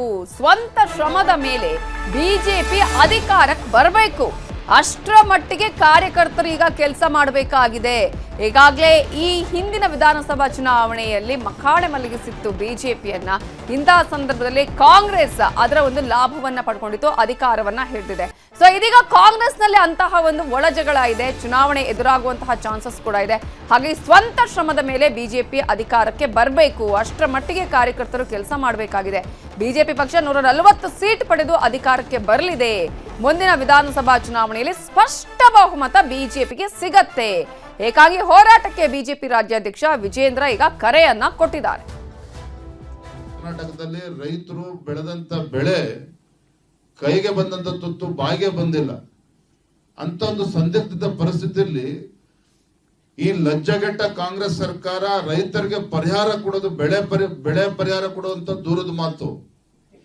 ಕನಿಷ್ಠ ಸೌಜನ್ಯಕ್ಕಾದ್ರೂ ಕೂಡ ಸ್ವಚ್ಛವಾಗಿ ರೈತರ ಸಂಕಷ್ಟವನ್ನ ಅರ್ಥ ಮಾಡ್ಕೊಳ್ತಕ್ಕಂಥ ಪ್ರಯತ್ನವೂ ಕೂಡ ಮಾಡಲಿಲ್ಲ. ಮತ್ತೆ ಇಷ್ಟು ಉದಾಸೀನ ಯಾಕೆ? 140 ಶಾಸಕರು ನಾವು ಗೆದ್ದು ಬಿಟ್ಟಿದ್ದೇವೆ. 137 ಗೆದ್ದರು, 3 ಬೈ ಎಲೆಕ್ಷನ್ ಗೆದ್ದು ಬಿಟ್ರು. 140 ಶಾಸಕರಿದ್ದಾಗ ಸಂಪೂರ್ಣ ಬಹುಮತ, ಅಬ್ಸಲ್ಯೂಟ್ ಮೆಜಾರಿಟಿ ಇದ್ದಾಗ ನಮ್ನ ಯಾರು ಕೇಳ್ತಾರೆ? ಹಾಗಾದ್ರೆ ಈ ಅಧಿಕಾರದ ಮದ, ಅಧಿಕಾರದ ದರ್ಪ ಇವತ್ತು ಸರ್ಕಾರ, ಮುಖ್ಯಮಂತ್ರಿ ಕಾಂಗ್ರೆಸ್ ಸರ್ಕಾರಕ್ಕೆ ರೀತಿ ಮಾಡಿಸ್ತಾ ಇರುವಂತದ್ದು ನೋಡಿ. ಮೊನ್ನೆ ಇದರ ಬಗ್ಗೆ ಅಪ್ಡೇಟ್ಸ್ ಕೊಡೋದಕ್ಕೆ ಕೃಷ್ಣ ಮತ್ತೆ ನೇರ ಸಂಪರ್ಕದಲ್ಲಿ ಜಾಯ್ನ್ ಆಗಿದ್ದಾರೆ. ಕೃಷ್ಣ, ಒಂದ್ ಕಡೆ ಸ್ಥಳೀಯ ಸಂಸ್ಥೆ ಚುನಾವಣೆ ಹೊಂದಾಣಿಕೆ ಕಷ್ಟ ಅಂತ ದೇವೇಗೌಡರು ಹೇಳಿದರೆ, ಮತ್ತೊಂದು ಕಡೆ ವಿಜೇಂದ್ರ ಅವರು ಏಕಾಂಗಿ ಹೋರಾಟ ಮಾಡಿ ನಾವು ಅಧಿಕಾರಕ್ಕೆ ಬರಬೇಕು ಅಂತ ಹೇಳಿ ಕಾರ್ಯಕರ್ತರಿಗೆ ಕರೆಯನ್ನ ಕೂಡ ಕೊಡ್ತಾರೆ. ಇದು ಕಾರ್ಯಕರ್ತರಿಗೆ ಹುರಿದುಂಬಿಸುವ ಸಲುವಾಗಿ, ಸಂಘಟನೆ ಮಾಡುವ ಸಲುವಾಗಿ ಕೊಟ್ಟಂತಹ ಹೇಳಿಕೆನಾ ಅಥವಾ ಮುಂದಿನ ಎಲೆಕ್ಷನ್ನ ಮಾರ್ಗಸೂಚಿನಾ? ಇದು ಹೇಗೆ? ನವಿತಾ, ಯಾವುದೇ ಪ್ರತಿಪಕ್ಷದಲ್ಲಿರ್ತಕ್ಕಂಥ ಅಧ್ಯಕ್ಷರು ಆಡಳಿತ ವಿರೋಧಿ ಅಲೆ ಇದ್ದಂಥ ಸಂದರ್ಭದಲ್ಲಿ ಕಚ್ಚಾಟ ಆದಂಥ ಸಂದರ್ಭದಲ್ಲಿ ಈ ರೀತಿ ಅಂತ ಹೇಳಿಕೆ ಕೊಡುವಂಥದ್ದು ಸಹಜ. ಆದರೆ ಬಿಜೆಪಿ ರಾಜ್ಯಾಧ್ಯಕ್ಷ ಬಿ ವಿ ವಿಜೇಂದ್ರ ಅವರು ಈಗ ಹೇಳಿಕೆಯನ್ನು ಕೊಟ್ಟಿರುವಂಥದ್ದು ನೀವು ಹೇಳಿದಂಗೆ ಕಾರ್ಯಕರ್ತರು ಉರಿದುಂಬಿಸುವಂಥದ್ದು, ಉತ್ಸಾಹ ತರುವಂಥದ್ದು, ಮತ್ತೆ ಈಗಾಗಲೇ ಸ್ಥಳೀಯ ಸಂಸ್ಥೆಗಳಲ್ಲೂ ಕೂಡ ಮೊನ್ನೆ ನಡೆದಂಥ ಸ್ಥಳೀಯ ಸಂಸ್ಥೆಗಳ ಚುನಾವಣೆಯಲ್ಲಿ ಕೂಡ ಬಿಜೆಪಿ ಅತಿ ಹೆಚ್ಚು ಸ್ಥಾನವನ್ನು ಗೆದ್ದಿದೆ. ಆ ಮುಖಾಂತರವಾಗಿ ಇಲ್ಲ ಒಂದ್ ಕಡೆ ಬರುವಂತ ದಿನಗಳಲ್ಲಿ ಪಕ್ಷವನ್ನ ಸನ್ನದ್ಧ ಮಾಡೋದ್ರ ಮುಖಾಂತರವಾಗಿ ಬರ್ತಕ್ಕಂಥ ವಿಧಾನಸಭಾ ಚುನಾವಣೆಯಲ್ಲಿ ಅತಿ ಹೆಚ್ಚು ಸ್ಥಾನವನ್ನು ಗೆಲ್ಲುವಂತ ನಿಟ್ಟಿನಲ್ಲಿ ಕೂಡ ಕೆಲಸವನ್ನ ಮಾಡಬೇಕು ಅನ್ನೋ ಒಂದು ಕರೆಯನ್ನು ವಿಜೇಂದ್ರ ಅವರು ಕೊಟ್ಟಿದ್ದಾರೆ. ಆದರೆ ಈಗಿರ್ತಕ್ಕಂಥ ಪ್ರಶ್ನೆ ರಾಜ್ಯ ಬಿಜೆಪಿಯಲ್ಲಿ ನಿಜಕ್ಕೂ ಕೂಡ ವಿಜೇಂದ್ರ ಅವರು ರಾಜ್ಯಾಧ್ಯಕ್ಷ ಆಗಿ ಮುಂದುವರಿತಾರ ಅನ್ನುವಂಥ ಪ್ರಶ್ನೆ ಈಗ ಉದ್ಭವ ಆಗಿರುವಂತದ್ದು. ಯಾಕಂದ್ರೆ ಒಂದ್ ಕಡೆ ಇನ್ನೂ ರಾಷ್ಟ್ರೀಯ ನಾಯಕರು ರಾಜ್ಯಾಧ್ಯಕ್ಷ ಗೊಂದಲ ವಿಚಾರವಾಗಿ ಇನ್ನೂ ಕೂಡ ತೀರ್ಮಾನವನ್ನು ತೆಗೆದುಕೊಂಡಿಲ್ಲ. ಇಲ್ಲ ಒಂದ್ ಕಡೆ ವಿಜೇಂದ್ರ ಅವರು ಬದಲಾವಣೆ ಆಗಿ ವಿ ಸೋಮಣ್ಣ ಅವರು ರಾಜ್ಯಾಧ್ಯಕ್ಷ ಆದ್ರೂ ಕೂಡ ಆಶ್ಚರ್ಯ ಇಲ್ಲ ಅನ್ನೋ ಮಾತುಗಳು ಕೂಡ ಕೇಳಿ ಬರ್ತಾ ಇದಾವೆ ರಾಜ್ಯ ಬಿಜೆಪಿಯಲ್ಲಿ. ಮತ್ತೊಂದ್ ಕಡೆ ವಿಜೇಂದ್ರ ಅವರೇ ಬಹುತೇಕವಾಗಿ ಮುಂದುವರಿತಾರೆ ಅನ್ನೋ ಮಾತುಗಳು ಕೂಡ ಕೇಳಿ ಬರ್ತಾ ಇದಾವೆ. ಇಂತಹ ಸಂದರ್ಭದಲ್ಲಿ ಒಂದ್ ಕಡೆ ಆಡಳಿತ ಪಕ್ಷದಿಂದ ದೊಡ್ಡ ಮಟ್ಟದ ನಾಯಕತ್ವದ ವಿಚಾರವಾಗಿ ಕಚ್ಚಡ ಕೂಡ ನಡೀತಾ ಇದೆ. ಮತ್ತೊಂದ್ ಕಡೆ ಅಲ್ಲಿ ಅಭಿವೃದ್ಧಿ ಕಾರ್ಯಗಳು ಕೂಡ ಆಗ್ತಾ ಇಲ್ಲ ಅನ್ನೋದು, ಸಿಎಂ ಡಿಸಿಎಂ ನಡುವೆ ಕೂಡ ದೊಡ್ಡ ಮಟ್ಟದಲ್ಲಿ ಗೊಂದಲ ಕೂಡ ಆಗ್ತಾ ಇರುವಂತದ್ದು. ಇದೆಲ್ಲವನ್ನು ಕೂಡ ಇಟ್ಕೊಳ್ಳೋದ್ರ ಮುಖಾಂತರವಾಗಿ ಆಡಳಿತ ವಿರೋಧಿ ಇದ್ದಂತ ಸಂದರ್ಭದಲ್ಲಿ ಎಲ್ಲೊಂದ್ ಕಡೆ ಪಕ್ಷಕ್ಕೆ ಲಾಭ ಇರುವಂತಹ ವಾತಾವರಣ ಇರತಕ್ಕಂಥ ಸಂದರ್ಭದಲ್ಲಿ ಎಲ್ಲರೂ ಕೂಡ ಕೆಲಸವನ್ನ ಮಾಡಬೇಕು ಅನ್ನೋ ನಿಟ್ಟಿನಲ್ಲಿ ಕೂಡ ಕಾರ್ಯಕರ್ತರಿಗೆ ವಿಜೇಂದ್ರ ಅವರು ಇವತ್ತು ಕರೆಯನ್ನು ಕೊಟ್ಟಿರುವಂತದ್ದು. ಅವರು ಕೂಡ ಎಲ್ಲೊಂದ್ ಕಡೆ ರಾಜ್ಯದ ಬಿಜೆಪಿ ನಾಯಕರು ಕೂಡ ಈಗ ಈ ಒಂದು ವಿಧಾನಸಭಾ ಚುನಾವಣೆ ಆಲೋಚನೆಯನ್ನು ಮಾಡಿದರೆ ಸ್ವಂತ ಬಲದೊಂದಿಗೆ ಅಧಿಕಾರವನ್ನ ಹಿಡಿಯುವಂತ ನಿಟ್ಟಿನಲ್ಲಿ ಈಗಾಗಲೇ ಕಾರ್ಯತಂತ್ರವನ್ನ ಮಾಡಬೇಕು ಅನ್ನೋ ನಿಟ್ಟಿನಲ್ಲಿ. ಯಾಕಂದ್ರೆ ಕಳೆದ ವಿಧಾನಸಭಾ ಚುನಾವಣೆಯಲ್ಲಿ ಬೇರೆ ಬೇರೆ ಕಾರಣಗಳಿಂದಾಗಿ ಅವರು ಸೋಲನ್ನ ಕಂಡಿದ್ದಾರೆ. ಈಗ ಬರ್ತಕ್ಕಂಥ 2028ರ ವಿಧಾನಸಭಾ ಚುನಾವಣೆಯಲ್ಲಿ ಕನಿಷ್ಠ 140ಕ್ಕೂ ಹೆಚ್ಚು ಸ್ಥಾನವನ್ನು ಗೆಲ್ಲೋದ್ರ ಮುಖಾಂತರವಾಗಿ ಬಿಜೆಪಿಯ ಸ್ವಂತ ಬಲದಿಂದ ಅಧಿಕಾರಕ್ಕೆ ಬರುವಂತ ನಿಟ್ಟಿನಲ್ಲಿ ಕೂಡ ಕೆಲಸವನ್ನ ಮಾಡಬೇಕು ನಿಟ್ಟಿನಲ್ಲಿ ಕೂಡ ಬಂದಿರುವಂತದ್ದು. ಯಾಕಂದ್ರೆ ಈಗ ಆಡಳಿತ ವಿರೋಧ ಆಗಿರ್ಬೋದು, ಮತ್ತೆ ಬೇರೆ ಬೇರೆ ರೀತಿಯ ಗ್ಯಾರಂಟಿಗಳ ಕುಸಿತ ಆಗಿರ್ಬೋದು, ಮತ್ತೆ ಬೇರೆ ಬೇರೆ ಅಭಿವೃದ್ಧಿ ಕಾರ್ಯಗಳು ಸರ್ಕಾರದಿಂದ ಆಗದಿರುವಂತಹ ಸಂದರ್ಭದಲ್ಲಿ ಇವೆಲ್ಲವನ್ನೂ ಕೂಡ ತೆಗೆದುಕೊಳ್ಳೋದ್ರ ಮುಖಾಂತರವಾಗಿ ಬರ್ತಕ್ಕಂಥ ಚುನಾವಣೆಯಲ್ಲಿ ಕೂಡ ಹೆಚ್ಚು ಸ್ಥಾನವನ್ನು ಗೆಲ್ಲಬೇಕು ಅನ್ನುವಂಥದ್ದು. ಒಂದ್ ಕಡೆ ದೇವೇಗೌಡರು ಕೂಡ ಸ್ಥಳೀಯ ಸಂಸ್ಥೆಗಳಲ್ಲಿ ಸಪರೇಟ್ ಆಗಿ ನಾವು ಸ್ಪರ್ಧೆಯನ್ನ ಮಾಡಬೇಕು ಅನ್ನೋ ಮಾತನ್ನು ಹೇಳ್ತಾ ಇದ್ದಾರೆ. ಮತ್ತೊಂದು ಕಡೆ ವಿಜೇಂದ್ರರು ಕೂಡ ಪ್ರತ್ಯೇಕವಾಗಿ ನಾವು ಸ್ವಂತ ಬಲದಿಂದ ಅಧಿಕಾರಕ್ಕೆ ಇಡಬೇಕು ಅನ್ನೋ ಮಾತನ್ನು ಕೂಡ ಹೇಳ್ತಾ ಇದ್ದಾರೆ. ಹೀಗಾಗಿ ಮೈತ್ರಿ ಕೇವಲ ಮೈತ್ರಿ ಅನ್ನೋ ಒಂದು ವಿಚಾರ ಇಲ್ಲಿ ಮೇಲ್ನೋಟಕ್ಕೆ ಕಂಡು ಬರ್ತಾ ಇದ್ರು. ಇದು ಗೊಂದಲ ಮುಂದೆ ಬರುವಂತ ದಿನಗಳಲ್ಲಿ ಮತ್ತಷ್ಟು ಮುಂದಿರುವಂತಹ ಸಾಧ್ಯತೆ ಇದೆ. ಯಾಕಂದ್ರೆ ಸ್ಥಳೀಯ ಸಂಸ್ಥೆಗಳ ಚುನಾವಣೆ ಸಂದರ್ಭದಲ್ಲೇ ಮೈತ್ರಿ ವಿಚಾರವಾಗಿ ಬಿರುಕು ಮಾತುಗಳು ಕೇಳಿ ಬರ್ತಾ ಇರತಕ್ಕಂಥ ಸಂದರ್ಭದಲ್ಲಿ ವಿಧಾನಸಭೆ ಆಗಿರಬಹುದು ಮತ್ತೆ ಲೋಕಸಭಾ ಚುನಾವಣೆ ಕೂಡ ಇಲ್ಲೊಂದ್ ಕಡೆ ದೊಡ್ಡ ಮಟ್ಟದಲ್ಲಿ ಗೊಂದಲ ನಿರ್ಮಾಣ ಆಗುವಂತ ಸಾಧ್ಯತೆ ಇದೆ. ಆದ್ರೆ ಈಗ ರಾಜ್ಯ ಬಿಜೆಪಿ ನಾಯಕರು ಒಂದಷ್ಟು ಆಂತರಿಕ ಸರ್ವೆಗಳನ್ನ ಮಾಡಿದ್ದಾರೆ. ಆ ಒಂದು ಸರ್ವೆಗಳಲ್ಲಿ ಇಲ್ಲೊಂದ್ ಕಡೆ ಬಿಜೆಪಿಯ ಪರವಾದಂತಹ ವಾತಾವರಣ ಇದೆ. ಕನಿಷ್ಠ 120ಕ್ಕೂ ಹೆಚ್ಚು ಸ್ಥಾನವನ್ನು ಗೆಲ್ಲಬಹುದು ಅನ್ನೋ ನಿಟ್ಟಿನಲ್ಲೂ ಕೂಡ ಇಲ್ಲೊಂದ್ ಕಡೆ ಚರ್ಚೆ ಕೂಡ ಆಗಿದೆ. ಆ ಒಂದು ಅಭಿಪ್ರಾಯದ ಆಧಾರದ ಮೇಲೆ ಇವತ್ತು ವಿಜೇಂದ್ರ ಅವರು ಎಲ್ಲ ಒಂದ್ ಕಡೆ ತಮ್ಮ ಕಾರ್ಯಕರ್ತರನ್ನ ಒಂದ್ ರೀತಿ ಎಚ್ಚರಿಸುವಂತ ನಿಟ್ಟಿನಲ್ಲಿ ಈ ಒಂದು ಸಂದೇಶವನ್ನು ಕೊಟ್ಟಿದ್ದಾರೆ. ಈ ಒಂದು ಸಂದೇಶದ ಆಧಾರದ ಮೇಲೆ ಬರುವಂತ ದಿನಗಳಲ್ಲಿ ಕಾರ್ಯಕರ್ತರು ಯಾವ ರೀತಿಯಾಗಿ ಕೆಲಸವನ್ನ ಮಾಡ್ತಾರೆ ಅನ್ನೋದು ಕೂಡ ಈಗಾಗಲೇ ಸಾಕಷ್ಟು ಕುತೂಹಲಕ್ಕೆ ಎಡೆ ಮಾಡಿಕೊಟ್ಟಿದ್ದಾರೆ. ಮತ್ತೊಂದ್ ಕಡೆ ಈ ಒಂದು ಬಿಜೆಪಿ ಮತ್ತೆ ಜೆಡಿಎಸ್ ಮೈತ್ರಿ ಬರ್ತಕ್ಕಂಥ ಸ್ಥಳೀಯ ಸಂಸ್ಥೆಗಳ ಚುನಾವಣೆ ನಂತರವಾಗಿ ಮತ್ತೆ ವಿಧಾನಸಭಾ ಮತ್ತೆ ಲೋಕಸಭಾ ಚುನಾವಣೆ ಕೂಡ ಒಂದ್ ರೀತಿ ಗಟ್ಟಿಯಾಗಿ ನಿಲ್ಲುತ್ತಾ ಅಥವಾ ಆಡಳಿತ ಪಕ್ಷಕ್ಕೆ ಒಂದ್ ರೀತಿ ಅಸ್ತ್ರವಾಗಿ ಪರಿಣಮಿಸುತ್ತಾ ಅಥವಾ ಟೀಕೆಗೆ ಗುರಿಯಾಗುತ್ತಾ, ಇಲ್ಲೊಂದ್ ಕಡೆ ಇವರ ಗೊಂದಲದಿಂದಾಗಿ ಮತ್ತಷ್ಟು ಆಡಳಿತ ಪಕ್ಷಕ್ಕೆ ಲಾಭ ಆಗುತ್ತಾ ಅನ್ನೋ ಒಂದು ಚರ್ಚೆಗಳು ಇದೀಗ ಮುಂದುವರೆದಿರುವಂತದ್ದು. ನವಿತಾ, ಥ್ಯಾಂಕ್ ಯು ಕೃಷ್ಣ ಡೀಟೇಲ್ಸ್ಗೆ. ಬಿಬಿಎಂಪಿ ಹೋಗಿ ಗ್ರೇಟರ್ ಬೆಂಗಳೂರು ಆಗಿದೆ, ಆದ್ರೂ ಕೂಡ ಕಳಪೆ ಕಾಮಗಾರಿ ನಿಲ್ತಾ ಇಲ್ಲ. ಜಿಬಿಎ ಆದ್ಮೇಲೆ ನೋಡಿ ಬೆಂಗಳೂರು ಯಾವ ರೀತಿಯಾಗಿ ಗುಂಡಿ ಮುಕ್ತ ಆಗುತ್ತೆ ಅಂತ ಹೇಳ್ತಾ ಇದ್ರು ನಮ್ಮ ಸಚಿವರು. ಆದ್ರೆ ಇಲ್ಲಿ ಕಳಪೆ ಕಾಮಗಾರಿ ಮುಗಿಯುವ ಲಕ್ಷಣನೇ ಕಾಣಿಸ್ತಾ ಇಲ್ಲ. ಡಾಮರ್ ಹಾಕಿದ 2 ದಿನಕ್ಕೆ ರಸ್ತೆ ಕಿತ್ತು ಬರ್ತಾ ಇದೆ. ಗಾರ್ವೆ ಬಾವಿ ಪಾಳ್ಯದಲ್ಲಿ ಕಳಪೆ ಡಾಂಬರೀಕರಣ ಆಗಿರುವಂತಹ ಆರೋಪ ಕೇಳಿ ಬಂದಿದೆ. ಬೊಮ್ಮನಹಳ್ಳಿ ವಿಧಾನಸಭಾ ಕ್ಷೇತ್ರದಲ್ಲಿದೆ ಗಾರ್ವೆ ಬಾವಿ ಪಾಳ್ಯ. ಬೆಂಗಳೂರು ದಕ್ಷಿಣ ಪಾಲಿಕೆ ವ್ಯಾಪ್ತಿಯಲ್ಲಿ ಕಾಮಗಾರಿ ನಡೆದಿತ್ತು. ಆದ್ರೆ ರಸ್ತೆಯಲ್ಲಿ ಈಗ ನಿಂತಿದ್ದಂತಹ ವಾಹನಗಳನ್ನ ತೆರವು ಮಾಡದೇನೆ, ಎಲ್ಲಿ ರಸ್ತೆಯಲ್ಲಿ ವಾಹನಗಳು ನಿಂತಿತ್ತಲ್ಲ ಅಲ್ಲೇ ಆ ಜಾಗನ ಹಾಗೇನೆ ಬಿಟ್ಟು ಡಾಂಬರ್ ಮಾಡಿದಾರಂತೆ. ಎಷ್ಟು ಚೆನ್ನಾಗಿ ಡಾಂಬರ್ ಮಾಡಿದ್ದಾರೆ ನೋಡಿ, ಎಷ್ಟು ಯೋಚನೆ ಮಾಡಿದ್ದಾರೆ ಅಂತ ಪ್ಲಾನ್ ಇವ್ರದ್ದು. ವಾಹನಗಳು ನಿಂತಿದ್ದ ಸ್ಥಳ ಖಾಲಿ ಬಿಟ್ಟು ಬೇಕಾಬಿಟ್ಟಿ ಡಾಂಬರ್ ಮಾಡಿದ್ದಾರೆ. ಜಿಬಿಎ ಕಳಪೆ ಕಾಮಗಾರಿ ಬಗ್ಗೆ ಸ್ಥಳೀಯ ಜನರು ಹಿಡಿ ಶಾಪವನ್ನ ಹಾಕಿದ್ದಾರೆ. ಡಾಂಬರ್ ಹಾಕಿದ್ರು ಕೂಡ ಸ್ಕಿಡ್ ಆಗಿ ಬೀಳ್ತಾ ಇದ್ದಾರಂತೆ ಸವಾರರು. ಕಳಪೆ ರಸ್ತೆ ಕಾಮಗಾರಿ ಮಾಡಿರುವ ಆರೋಪದ ಜೊತೆಗೆ ಎಲ್ಲೆಲ್ಲಿ ವೆಹಿಕಲ್ಗಳನ್ನ ಅಲ್ಲಿ ರಸ್ತೆ ಬದಿಯಲ್ಲಿ ಪಾರ್ಕ್ ಮಾಡಿರ್ತಾರಲ್ಲ ಆ ಜಾಗನ ಹಾಗೇನೇ ಬಿಟ್ಟು ಇವರು ಡಾಂಬರ್ ಮಾಡಿದ್ದಾರೆ. ಈ ರೀತಿಯಾದಂತಹ ಒಂದು ಕೆಲಸ ಮಾಡಬೇಕಾಗಿತ್ತ? ಅಷ್ಟರ ಮಟ್ಟಿಗೆ ಇವರ ಈ ಒಂದು ಕೆಲಸಕ್ಕೆ ಹಿಡಿದಂತಹ ಕೈಗನ್ನಡಿ ಎಷ್ಟು ನೀಟಾಗಿ ಮಾಡ್ತಾರೆ ಅನ್ನೋದಕ್ಕೆ ನೋಡಿ, ವೆಹಿಕಲ್ ಅಲ್ಲಿ ಪಾರ್ಕ್ ಮಾಡಿದ್ದಾರೆ, ಆ ಜಾಗ ಹಾಗೆ ಬಿಟ್ಟಿದ್ದಾರೆ, ಡಾಂಬರ್ ಮಾಡಿದ್ದಾರೆ. ಈ ಬೇರೆ ಕಡೆಗಳಲ್ಲಿ ಈ ತರದ ಕೆಲಸ ಕಾರ್ಯಗಳಿಗೆ ಇವರು ಇಂತಹ ಒಂದು ನಾವು ಚೆನ್ನಾಗಿ ಮಾಡ್ತೀವಿ ಆ ಥರ ಈ ಥರ ಅಂತ ಹೇಳಿ ಕೊಚ್ಕೊಳ್ತಾರಲ್ಲ, ಇದರ ಅವಶ್ಯಕತೆ ಇತ್ತ ಅನ್ನೋದನ್ನ ಕೇಳ್ತಾ ಇದ್ದಾರೆ. ಜೊತೆಗೆ ಗ್ರಾಮಸ್ಥರು, ಆ ಭಾಗದ ಜನರು ಸಾಕಷ್ಟು ಆಕ್ರೋಶವನ್ನ ಅಲ್ಲಿ ವ್ಯಕ್ತಪಡಿಸ್ತಾ ಇದ್ದಾರೆ. ಇದರ ಬಗ್ಗೆ ನಮ್ಮ ರಿಪೋರ್ಟರ್ ಆನೇಕಲ್ ಚಂದ್ರಪ್ಪ ಸಂಪೂರ್ಣವಾದ ಮಾಹಿತಿಯನ್ನ ಪ್ರತ್ಯಕ್ಷ ವರದಿಯ ಮೂಲಕ ಕೊಟ್ಟಿದ್ದಾರೆ, ನೋಡೋಣ. ಬೃಹತ್ ಬೆಂಗಳೂರು ಮಹಾನಗರ ಪಾಲಿಕೆ ಗ್ರೇಟರ್ ಬೆಂಗಳೂರು ಪ್ರಾಧಿಕಾರ ಆದರೂ ಕೂಡ ಕಾಮಗಾರಿಯಲ್ಲಿ ಗುಣಮಟ್ಟ ಕಾಯ್ದುಕೊಳ್ತಾ ಇಲ್ಲ ಅಂತ ಒಂದಷ್ಟು ಆರೋಪಗಳಿದ್ದಾವೆ. ಈ ಸಂಬಂಧಪಟ್ಟಂತಹ ಬೆಂಗಳೂರು ದಕ್ಷಿಣ ಪಾಲಿಕೆ ಏನು ಗ್ರೇಟರ್ ಬೆಂಗಳೂರು ಪ್ರಾಧಿಕಾರದ ಬೆಂಗಳೂರು ದಕ್ಷಿಣ ಪಾಲಿಕೆಯ ಗಾರೆಬಾವಿ ಪಾಳ್ಯದ ವಾರ್ಡ್ ಅಲ್ಲಿ ಸದ್ಯ ನಾವಿದ್ದೇವೆ. ಇಲ್ಲಿ ಕಳೆದ 2 ದಿನಗಳಿಂದ ರಸ್ತೆ ಡಾಂಬರೀಕರಣ ಕಾಮಗಾರಿ ಮಾಡಲಾಗಿದೆ. ಈ ಕಾಮಗಾರಿ ಸಂಪೂರ್ಣ ಕಳಪೆಯಿಂದ ಕೂಡಿದೆ ಅನ್ನುವಂಥದ್ದು ಆರೋಪ ಕೇಳಿ ಬಂದಿದೆ. ಸದ್ಯ ನೀವು ದೃಶ್ಯ ಕಾಣ್ಬೋದು, ನಾವು ಗಾರೆಬಾವಿ ಪಾಳ್ಯದ ಏನು 2 ದಿನಗಳಿಂದ ಡಾಂಬರೀಕರಣ ಆಗಲಿದೆ ಆ ಒಂದು ರಸ್ತೆ ಬಳಿ ಇದ್ದೇವೆ. ನೀವು ದೃಶ್ಯದಲ್ಲಿ ಕಾಣ್ಬೋದು, ರಸ್ತೆ ಬದಿ ಒಂದು ಕಾರು ರಿಪೇರಿಯಾಗಿ ನಿಂತಿದೆ. ಆ ಕಾರನ್ನ ಪಕ್ಕಕ್ಕೆ ಸರಿಸದೆ ಏನು ಡಾಂಬರೀಕರಣ ಹಾಕಲಾಗಿದೆ. ಕಾರನ್ನ ಏನು ಪಾರ್ಕಿಂಗ್ ಮಾಡಿದ್ದಾರೆ, ಆ ಪ್ಲೇಸ್ ಕೂಡ ಖಾಲಿ ಬಿಟ್ಟು ಉಳಿದಕ್ಕೆ ಏನು ಡಾಂಬರೀಕರಣ ಹಾಕಿರುವಂಥದ್ದು. ಆದ್ರೆ ಈ ಡಾಂಬರ್ ಏನು ಕಾಮಗಾರಿ ಮಾಡಿದ್ದಾರೆ ಇದು ಕ್ವಾಲಿಟಿ ಇದೆಯಾ ಅನ್ನೋದನ್ನ ಚೆಕ್ ಮಾಡೋದಾದ್ರೆ ನೀವು ದೃಶ್ಯದಲ್ಲಿ ನೋಡ್ಬೋದು ಯಾವ ರೀತಿ ಕಿತ್ತು ಬರ್ತದೆ ಡಾಂಬರ್ ಅನ್ನುವಂಥದ್ದು. ಕೈಯಿಂದ ಕಿತ್ತರೂ ಕೂಡ ಈ ರೀತಿ ಡಾಂಬರು ಕೈಗೆ ಕಿತ್ತು ಬರ್ತಾ ಇದೆ. ಯಾವ ರೀತಿ ಇವರು ಕ್ವಾಲಿಟಿ ವರ್ಕ್ ಮಾಡಿದ್ರು ಅನ್ನೋದನ್ನ ನೀವು ದೃಶ್ಯದಲ್ಲಿ ಕಾಣ್ಬೋದು. ಯಾಕೆ ಅಂತ ಹೇಳಿದ್ರೆ ಸರ್ಕಾರ ಕೋಟಿ ವೈಟ್ ಟ್ಯಾಪಿಂಗ್ ಇರ್ಬೋದು, ಡಾಂಬರೀಕರಣ ಇರ್ಬೋದು, ಜೊತೆಗೆ ಗುಂಡಿ ಮುಚ್ಚುವಂತಹ ಕಾಮಗಾರಿಗೆ ಕೋಟಿ ಖರ್ಚು ಮಾಡ್ತಾ ಇದೆ. ಆದರೆ ಇಲ್ಲಿ ಬೊಮ್ಮನಹಳ್ಳಿ ವಲಯ ವ್ಯಾಪ್ತಿಯಲ್ಲಿ ಬರ್ತಕ್ಕಂಥ ಗಾರೆಬಾವಿ ಪಾಳ್ಯದ ವಾರ್ಡ್ನಲ್ಲಿ ನಡೆದಿರ್ತಕ್ಕಂಥ ಒಂದು ಡಾಂಬರೀಕರಣದ ಕಾಮಗಾರಿಯ ಗುಣಮಟ್ಟ ನೀವು ನೋಡಿದ್ರೆ ಜನಸಾಮಾನ್ಯರು ಹೇಳುವಂಥದ್ದು ನಿಜ. ಯಾಕೆ ಅಂತ ಹೇಳಿದ್ರೆ ಈ ಒಂದು ಕಾಮಗಾರಿ ಸಂಪೂರ್ಣ ಕಳಪೆಯಿಂದ ಕೂಡಿದೆ.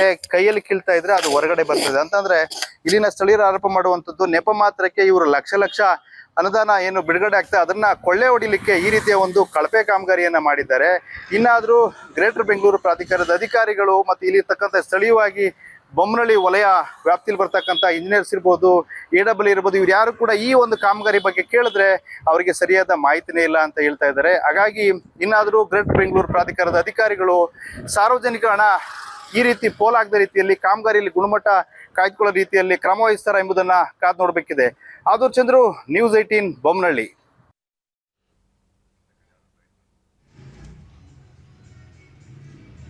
ರಾತ್ರಿ 2 ಗಂಟೆ ರಾತ್ರಿದಲ್ಲಿ ಬಂದು ಎಲ್ಲ ಮಲಗಿರ್ತೀವಿ ಸರ್. ನಾವು ಟಯರ್ಡ್ ಆಗಿರ್ತೀವಿ, ಮಲಗಿರ್ತೀವಿ. ಬಂದ್ರು ಕಳ್ರ ತರ ಹಾಕೊಂಡು ಓಡ್ಕೊಟ್ರು ಸರ್ ಅವರು. ಸರ್ ಧೂಳು ತುಂಬಾ ಹೆವಿ ಡಸ್ಟ್ ಹೊಡೆದ್ಬಿಟ್ಟಿದ್ದಾರೆ. ತಾರ್ ಹಾಕ್ಬಿಟ್ಟು ಅದ್ರ ಮೇಲೆ ಡಸ್ಟ್, ತುಂಬಾ ಹೆವಿ ಡಸ್ಟ್ ಸರ್. ಒಂದು ಗಾಡಿ ಹೋದ್ರೆ ಗಾಡಿ ಹಿಂದ್ಗಡೆ ಫುಲ್ ನಾವು ಬೆಳ್ಳಗಾಗ್ಬಿಡ್ತೀವಿ ಸರ್. ಅಷ್ಟ್ ಆ ಲೆವೆಲ್ಗೆ ಇದೆ ತುಂಬಾ ಅಂತ. ತುಂಬಾ ಸ್ಕಿಡ್ ಆಗಿ 4-5 ಜನ ನಿನ್ನೆಯಿಂದ 4-5 ಗಾಡಿಗಳು ಸ್ಕಿಡ್ ಆಗಿ ಕೈ ಎಲ್ಲ ತರ್ಚ್ಕೊಂಡು ಹೋಗಿದೆ, ರಕ್ತ ಬರೋಂಗಾಗಿದೆ ಸರ್. ಡಾಂಬರ್ ಆದ್ರೂ ಕ್ವಾಲಿಟಿ ಇದೆಯಾ? ಇಲ್ಲ ಸರ್, ಕ್ವಾಲಿಟಿ ಇಲ್ಲ. ಮತ್ತೆ ಈ ಸೈಡ್ ಅಲ್ಲಿ ಹಾಕಿದಾರಲ್ವಾ ಸರ್, ಈ ರೋಡ್ ಸೈಡ್ ಅಲ್ಲಿ ಹಾಕಿದಾರಲ್ಲ, ಅಲ್ಲೆಲ್ಲ ಫುಲ್ ಎದ್ದೇಳ್ತಿದೆ ಸರ್. ಏನಾದ್ರು ರೋಲರ್ ಹಾಕಿಲ್ಲ, ಏನಿಲ್ಲ. ಪೂರ್ತಿ ನೀವು ನೋಡ್ಬೋದು ಸರ್ ಹೆಂಗೆ ಎದ್ದೇಳ್ತಾ ಇದೆ ಅಂದ್ರೆ, ಡಸ್ಟ್ ಹೊಡೆದ್ ಬಿಟ್ಟಿದ್ದಾರೆ. ಸೈಡಲ್ಲೆಲ್ಲ ಎತ್ತು ಹಾಕ್ಬಿಟ್ಟಿದ್ದಾರೆ ಸರ್ ಎಲ್ಲಾನು. ಅದೇ ಸರಿಯಾಗಿ ಹಾಕಿಲ್ವೇನೋ, ಅದಕ್ಕೆ ಡಸ್ಟ್ ಹೊಡೆದ್ ಬಿಟ್ಟಿದ್ದಾರೆ, ಪೂರ್ತಿ ಬೆಳ್ಳಕ್ ಕಾಣ್ಲಿ ಅಂತಿದೆ ಸರ್. ಕಾಮಗಾರಿ ಇವಾಗ ಏನ್ ನಡೆದಿದೆ ಅಂತ ನೀವೇ ನೋಡ್ತಿದ್ದೀರಾ. ಇಲ್ಲಿ ಯಾವ ತರ ನಡೆದಿದೆ, ಗುಣಮಟ್ಟ ಇಲ್ಲ, ಏನೋ ಕಾಟಾಚಾರಕ್ಕೆ ಹಾಕೋಗಿದ್ದಾರೆ. ಇವಾಗ ಒಂದು ನೈಟಲ್ಲಿ ಹಾಕೋಗಿದ್ದಾರೆ. ಯಾವ ತರ ಏನು ಅಂತ ಗೊತ್ತಿಲ್ಲ. ಇದು ವೆಹಿಕಲ್ ನಿಲ್ಸಿದ್ದಾರೆ, ವೆಹಿಕಲ್ ನಿಲ್ಸಿರೋ ಜಾಗ ಬಿಟ್ಬಿಟ್ಟು ಪಕ್ಕದಲ್ಲಿ ಹಾಕೋಗಿದ್ದಾರೆ. ಎಲ್ಲನೂ ಏನೂ ಇಲ್ಲ, ಕಿತ್ತು ಬರ್ತಾ ಇದೆ, ಎಲ್ಲ ಧೂಳಾಗಿದೆ. ಮುಂಚೆನಾರು ಚೆನ್ನಾಗಿತ್ತು, ಇವಾಗ ಪೂರ್ತಿ ಧೂಳಾಗಿದೆ ಎಲ್ಲ. ಸರ್ ಕಾಂಟ್ರಾಕ್ಟ್ ಅವ್ರು ಹೊಟ್ಟೆ ಅನ್ನ ತಿಂತಾರೋ ಏನ್ ತಿಂತಾರೋ ಗೊತ್ತಿಲ್ಲ. ಕಾಂಟ್ರಾಕ್ಟ್ ಯಾರು ಅಂತಾನೂ ನಮಗೆ ಗೊತ್ತಿರಲ್ಲ. ಇಲ್ಲಿ ಬಂದು ಏನೋ ಹಾಕೋಗಿದ್ದಾರೆ ಇಲ್ಲಿ ಹೊರಪಾಡಿಗೆ ಅವರು. ರಾತ್ರಿ ಹಾಕಿದ್ದಾರೆ. ಇದು ಫಸ್ಟ್ ಸ್ವಲ್ಪ ಗುಂಡಿ ಮುಚ್ಚೋಗಿದ್ರು, ಅದರಿಂದ ಮುಂದಿನ ದಿನ ಬಂದ್ಬಿಟ್ಟು ಅದ್ರ ನೆಕ್ಸ್ಟ್ ದಿನ ಬಂದ್ಬಿಟ್ಟು ನೈಟಲ್ಲಿ ಹಾಕೋಗಿದ್ದಾರೆ. ಜಲ್ಲಿ ಹಾಕ್ಬೇಕು, ಟಾರ್ಪ್ ಸ್ಪ್ರೇ ಮಾಡ್ಬೇಕು, ಇದೆಲ್ಲ ಇದೆ. ಇದು ಯಾವ್ದು ಮಾಡಿಲ್ಲ, ಇರೋದ್ರ ಮೇಲೆ ಹಾಕೋಗಿದ್ದಾರೆ ಎಲ್ಲ ಬಂದ್ಬಿಟ್ಟು. ಅದು ಏನೋ ಅದು ಒಂದು ಕ್ವಾಲಿಟಿಯಾಗೂ ಹಾಕಿಲ್ಲ, ಏನೋ ಮೇಲೆ ಒಂದು ಫ್ಲಾಶ್ ಮಾಡ್ದಂಗೆ ಹಾಕೋಗಿದ್ದಾರೆ. ನಮ್ಮ ಮೆಟ್ರೋದಲ್ಲಿ ಪ್ರತಿನಿತ್ಯ ಲಕ್ಷಾಂತರ ಜನ ಪ್ರಯಾಣವನ್ನ ಮಾಡ್ತಾ ಇರ್ತಾರೆ. ಆದರೆ ಈ ಸಂದರ್ಭದಲ್ಲಿ ಕೆಲವರು ಅಸಭ್ಯವಾಗಿ ವರ್ತನೆಯನ್ನ ಮಾಡುವವರು ಇದ್ದಾರೆ. ಇದೀಗ ಅಂಥದ್ದೇ ಘಟನೆ ನಡುವೆ ನಮ್ಮ ಮೆಟ್ರೋದಲ್ಲಿ ಕಾಮುಕ ಅಂಕಲ್ ಕಾಟವನ್ನ ಕೊಟ್ಟಿದ್ದಾರೆ. ಯುವತಿಯ ಅಂಗಾಂಗವನ್ನ ಸ್ಪರ್ಶಿಸಿ ಅಸಭ್ಯವಾಗಿ ವರ್ತನೆಯನ್ನ ಮಾಡಿದ್ದಾನೆ. ಮೆಜೆಸ್ಟಿಕ್ ಮೆಟ್ರೋ ನಿಲ್ದಾಣದಲ್ಲಿ ಆ ಅಂಕಲ್ ಅನುಚಿತವಾಗಿ ವರ್ತನೆಯನ್ನ ಮಾಡಿರುವಂಥದ್ದು. ಮೆಜೆಸ್ಟಿಕ್ ಮೆಟ್ರೋ ನಿಲ್ದಾಣದಲ್ಲಿ ಈತ ಯುವತಿಯ ಅಂಗಾಂಗ ಸ್ಪರ್ಶಿಸಿ ಅಸಭ್ಯವಾಗಿ ವರ್ತನೆ ಮಾಡಿದ್ದಾನೆ. ಅಂಕಲ್ ಕೆನ್ನೆಗೆ ಬಾರಿಸಿ ಯುವತಿ ಅಲ್ಲೇ ತೀವ್ರ ಆಕ್ರೋಶವನ್ನ ವ್ಯಕ್ತಪಡಿಸಿದ್ದಾಳೆ. ಮೆಟ್ರೋ ಸಿಬ್ಬಂದಿಗೂ ಕೂಡ ಯುವತಿ ದೂರನ್ನ ಸಲ್ಲಿಸಿದ್ದಾಳೆ. ಯುವತಿಯ ಕಾಲಿಗೆ ಬಿದ್ದು ಕ್ಷಮೆ ಕೇಳಿದ್ನಂತೆ ಅಂಕಲ್. ಇಂತಹ ಹೀನಕೃತ್ಯ ಮಾಡುವಾಗ ಆತನಿಗೆ ತಲೆಯಲ್ಲಿ ಜ್ಞಾನ ಇರಲಿಲ್ಲ ಅಂತ ಅನ್ಸುತ್ತೆ. ಆ ನಂತರ ಆಕೆ ಕೆನ್ನೆಗೆ ಬಾರಿಸಿದ ಮೇಲೆ ಆತನಿಗೆ ತನ್ನ ತಪ್ಪಿನ ಅರಿವಾಗಿದೆಯೋ ಅಥವಾ ಮಾನ ಮರ್ಯಾದೆ ಹೋಗುತ್ತೆ ಅಂತ ಹೇಳಿ ಕ್ಷಮೆ ಕೇಳಿದ್ನೋ ಗೊತ್ತಿಲ್ಲ. ಈ ಬಗ್ಗೆ ಉಪ್ಪಾರಪೇಟೆ ಪೊಲೀಸ್ ಠಾಣೆಯಲ್ಲಿ NCR ದಾಖಲಾಗಿದೆ. 45 ವರ್ಷದ ಹಿರಿಯ ವ್ಯಕ್ತಿಯಿಂದ ಈ ರೀತಿಯಾಗಿ ಅನುಚಿತ ವರ್ತನೆ ಮಾಡಿರುವ ಆರೋಪ ಕೇಳಿ ಬಂದಿರೋದು. ಆಕೆ ಹೇಳ್ತಾಳೆ, ನನ್ನ ತಂದೆ ವಯಸ್ಸಿನ ವ್ಯಕ್ತಿ ಈತ, ಈ ರೀತಿಯಾಗಿ ಅಸಭ್ಯವಾಗಿ ವರ್ತನೆ ಮಾಡಿದಾನೆ ಅಂತ ಹೇಳಿ ಆ ಯುವತಿ ಕಿಡಿಕಾರಿದಾಳೆ, ಆತನ ಕೆನ್ನೆಗೆ ಬಾರಿಸಿದಾಳೆ. ಜೊತೆಗೆ ಮೆಟ್ರೋ ಸಿಬ್ಬಂದಿಗೂ ಕೂಡ ಆಕೆ ದೂರನ್ನ ಕೊಟ್ಟಿದ್ದಾಳೆ. ಈ ಹಿನ್ನೆಲೆಯಲ್ಲಿ ಇದೀಗ ಉಪ್ಪಾರಪೇಟೆ ಪೊಲೀಸ್ ಠಾಣೆಯಲ್ಲಿ ಎನ್ಸಿಆರ್ ದಾಖಲಾಗಿದೆ. ನಿಮಗೆ 60 years ಮೇಲಾಗಿದೆ.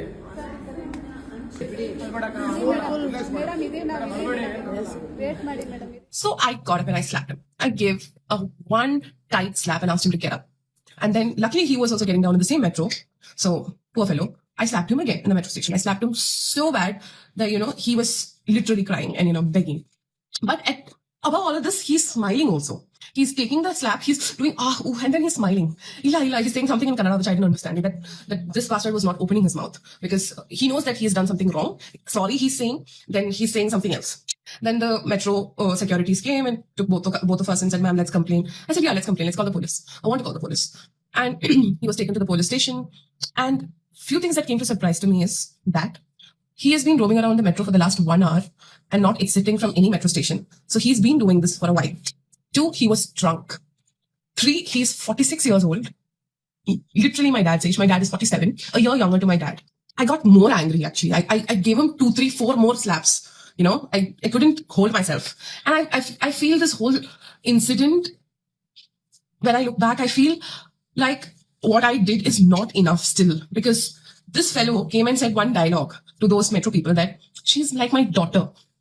And the only one question I yelled and screamed in that whole station is, do you catch your daughters or do you touch your daughters here? Do you touch your daughter here? Because my dad doesn't touch me here.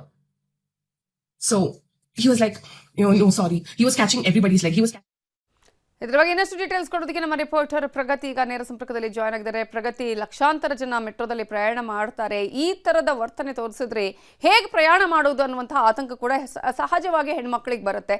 ಇದು ನಡೆದಿದ್ದು ಯಾವಾಗ? ಈತನ ವಿರುದ್ಧ ಇದೀಗ ಪ್ರಕರಣ ದಾಖಲಾಗಿದೆಯಾ? ವಿಚಾರಣೆ ಸಂದರ್ಭದಲ್ಲಿ ಆತ ಏನು ಹೇಳಿದಾನೆ? ನಮಿತಾ, ಈ ಒಂದು ಪ್ರಕರಣ ಡಿಸೆಂಬರ್ 23 ಸಂಜೆ 7 ಗಂಟೆಯ ಸುಮಾರಿಗೆ ನಡೆದಿರುವಂತಹ ಘಟನೆ ಇದು. ಘಟನೆಗೆ ಸಂಬಂಧಪಟ್ಟ ಹಾಗೆ ಆ ಯುವತಿ ಉಪ್ಪಾರಪೇಟೆ ಪೊಲೀಸ್ ಠಾಣೆಯಲ್ಲೂ ಕೂಡ ದೂರನ್ನ ಕೊಟ್ಟಿದ್ದಾರೆ. ಜೊತೆಗೆ ಎನ್ಸಿಆರ್ ಕೂಡ ದಾಖಲನ್ನ ಮಾಡಿದ್ದಾರೆ. ಪೊಲೀಸರು ಕೂಡ ಆತನ ತಪ್ಪನ್ನ ಮನವರಿಕೆ ಮಾಡುವಂತಹ ಪ್ರಯತ್ನವನ್ನು ಕೂಡ ಪಟ್ಟಿದ್ದಾರೆ. ಜೊತೆಗೆ ಖುದ್ದು ಯುವತಿಯೇ ಕಂಪ್ಲೇಂಟ್ ಕೊಡುವಂತಹ ಸಂದರ್ಭದಲ್ಲಿ ಎಫ್ಐಆರ್ ನಾಟ್ ರಿಕ್ವೈರ್ಡ್ ಅಂತ ಬರೆದಿರೋದ್ರಿಂದ ಎನ್ಸಿಆರ್ ಅನ್ನ ದಾಖಲು ಮಾಡಿ ಆತನ ತಪ್ಪಿನ ಬಗ್ಗೆ ಅರ್ಥ ಮಾಡಿಸಿ ಆತನಿಗೆ ಈಗ ಕಳಿಸಿರುವಂತದ್ದು. ಮೆಜೆಸ್ಟಿಕ್ ನ ಮೆಟ್ರೋ ಸ್ಟೇಷನ್ ನಲ್ಲಿ ಆತನನ್ನ ಕೆಳಗಿಳಿಸಿ ಅಲ್ಲಿರುವಂತಹ ಮೆಟ್ರೋ ಸೆಕ್ಯೂರಿಟಿ ಸಿಬ್ಬಂದಿಗೆ ಯುವತಿ ಈ ವಿಚಾರವಾಗಿ ಹೇಳ್ತಾಳೆ. ಅದಾದ್ಮೇಲೆ ಅಲ್ಲಿಂದ ಪೊಲೀಸ್ ಠಾಣೆಗೆ ಕರ್ಕೊಂಡೋಗಿ ಆತನನ್ನು ಒಪ್ಪಿಸ್ತಾನೆ. ಪದೇ ಪದೇ ಈ ರೀತಿಯಾದಂತಹ ಪ್ರಕರಣ ನಮ್ಮ ಮೆಟ್ರೋದಲ್ಲಿ ಆಗ್ತಾನೆ ಇರುತ್ತೆ. ಅಂದ್ರೆ ಇದೇ ಮೊದಲನೇ ಸಲ ಈ ರೀತಿಯಾಗಿ ಆಗ್ತಾ ಇರೋದಲ್ಲ. ಈ ಹಿಂದೆಯೂ ಕೂಡ ಹಲವು ಪ್ರಕರಣಗಳು ಈ ರೀತಿಯಾಗಿ ಆಗಿದೆ. ಸೊ ಮಹಿಳೆಯರ ಸುರಕ್ಷತೆಯ ವಿಚಾರ ಕೂಡ ಇಲ್ಲಿ ಮುನ್ನೆಲೆಗೆ ಬರುತ್ತೆ. ಇದೇ ಕಾರಣಕ್ಕೋಸ್ಕರ ನಮ್ಮ ಮೆಟ್ರೋದಲ್ಲಿ ಈ ಹಿಂದೆ 1 ಬೋಗಿಯನ್ನ ರಿಸರ್ವ್ ಮಾಡಲಾಗಿತ್ತು. ಆದ್ರೆ ಈಗ ಪ್ರತಿ ಟ್ರೈನ್ ಅಲ್ಲೂ ಕೂಡ 2 ಬೋಗಿಯನ್ನ ಮಹಿಳೆಯರಿಗಾಗಿ ರಿಸರ್ವ್ ಮಾಡ್ತಾರೆ. ಆದ್ರೆ ಪೀಕ್ ಅವರ್ ಅಲ್ಲಿ ನಿಮಗೆ ಗೊತ್ತಿರೋ ಹಾಗೆ ಅಲ್ಲಿ ಮೆಟ್ರೋದಲ್ಲಿ ನಿಲ್ಲೋದಕ್ಕೂ ಕೂಡ ಸ್ಟೇಷನ್ ಅಲ್ಲಿ ನಿಲ್ಲೋದಕ್ಕೂ ಕೂಡ ಜಾಗ ಇಲ್ಲದೆ ಇರುವಷ್ಟು ರಶ್ ಮೆಟ್ರೋ ಸ್ಟೇಷನ್ ಅಲ್ಲಿ ಆಗುತ್ತೆ. ಸೊ ಆ ಕಾರಣಕ್ಕೋಸ್ಕರ ಪೀಕ್ ಅವರಲ್ಲಿ ಮೆಟ್ರೋ ತುಂಬಿ ತುಳುಕ್ತಾ ಇರುವಂತಹ ಸಂದರ್ಭದಲ್ಲಿ ಇಂತಹ ಕೆಲವರು ಈ ರೀತಿಯಾಗಿ ಅಸಭ್ಯ ವರ್ತನೆಯನ್ನ ತೋರ್ತಾರೆ. ಇಲ್ಲಿ ಯುವತಿಯೇ ಖುದ್ದಾಗಿ ಆಕೆಗೆ ಏನಾಯ್ತು, ಆಕೆ ಏನ್ ಅನುಭವಿಸಿದ್ಲು ಅದೆಲ್ಲವನ್ನು ಕೂಡ ವಿಸ್ತೃತವಾಗಿ ಆಕೆಯೇ ಅಲ್ಲಿ ಎಕ್ಸ್ಪ್ಲೈನ್ ಮಾಡಿದ್ದಾಳೆ. ಒಬ್ಬ 45-46 ವರ್ಷದ ವ್ಯಕ್ತಿ, ಅಂದ್ರೆ ಆಕೆಯ ತಂದೆಯ ವಯಸ್ಸಿನ ವ್ಯಕ್ತಿ ಮಾಡಿರುವಂತಹ ಒಂದು ನೀಚ ಕೆಲಸವನ್ನ ಇಲ್ಲಿ ಕ್ಲಿಯರ್ ಆಗಿ ಆಕೆ ಎಕ್ಸ್ಪ್ಲೈನ್ ಮಾಡಿರೋದು ಸದ್ಯ ಈ ಪ್ರಕರಣಕ್ಕೆ ಸಂಬಂಧಪಟ್ಟ ಹಾಗೆ ವ್ಯಾಪಕ ಟೀಕೆ ಕೂಡ ವ್ಯಕ್ತ ಆಗ್ತಾ ಇರುವಂತದ್ದು. ನಮಿತಾ, ಈಗ ಪ್ರಗತಿ, ಇಂತಹ ಒಂದು ಸಂದರ್ಭದಲ್ಲಿ ಆಕೆ ಸಿಬ್ಬಂದಿ ಕೂಡ ದೂರನ್ನ ಕೊಡ್ತಾಳೆ ಆ ಸಂದರ್ಭದಲ್ಲಿ. ಯಾಕಂದ್ರೆ ಅಲ್ಲೇ ಆತ ಅಂದ್ರೆ ಅಲ್ಲೇ ಇದ್ನ ಆತನನ್ನೇ ಹಿಡಿದುಕೊಡುವಂತಹ ಸಂದರ್ಭದಲ್ಲಿ ಆಕೆ ಹೇಳ್ದಂಗೆ ವಿಡಿಯೋದಲ್ಲಿ ಆತ ನಗ್ತಾ ಇದ್ದ. ನೀನ್ ನನ್ನ ಮಗಳು ಅಂತಾನು ಕೂಡ ಆತರ ನನಗೆ ಅಂತಾನು ಕೂಡ ಹೇಳ್ತಾ ಇದ್ದ ಅಂತ ಹೇಳಿ. ಏನಾದ್ರೂ ಕುಡ್ದಿದ್ನ ಆತ, ಅಥವಾ ಈ ರೀತಿಯಾಗಿ ಈ ಹಿಂದೆ ಕೂಡ ಏನಾದ್ರೂ ಮಾಡಿರುವಂತಹ ಒಂದು ಘಟನೆಗಳು ಇದೆಯಾ ಹೇಗೆ ಅಂತ ಹೇಳಿ? ನಮಿತಾ, ಈ ಹಿಂದೆ ಈ ರೀತಿಯಾಗಿ ಮಾಡಿದ್ನ ಅನ್ನುವಂಥದ್ರ ಬಗ್ಗೆ ಇನ್ಫಾರ್ಮೇಶನ್ ಇಲ್ಲ. ಆದ್ರೆ ಆತ ಕುಡ್ಕೊಂಡಿದ್ದ ಅನ್ನುವಂಥದ್ದು ಖುದ್ದು ಆ ಯುವತಿಯ ವಿಡಿಯೋದಲ್ಲಿ ಹೇಳ್ತಾಳೆ. ಆತನ ಪಕ್ಕದಲ್ಲೂ ಕೂಡ ಕೂರೋದಕ್ಕೆ ಆಗದೆ ಇರುವಷ್ಟು ಸ್ಮೆಲ್ ಕೂಡ ಬರ್ತಾ ಇತ್ತು. ಕುಡಿದಿದ್ದ ಅನ್ನುವಂಥದ್ದಂತೂ ಸ್ಪಷ್ಟ ಆಗುತ್ತೆ. ಜೊತೆಗೆ ಈಕೆ ವಿಡಿಯೋ ಮಾಡುವಂತಹ ಸಂದರ್ಭದಲ್ಲಿ ಅವ್ನು ನಗ್ತಾ ಇರ್ತಾನೆ.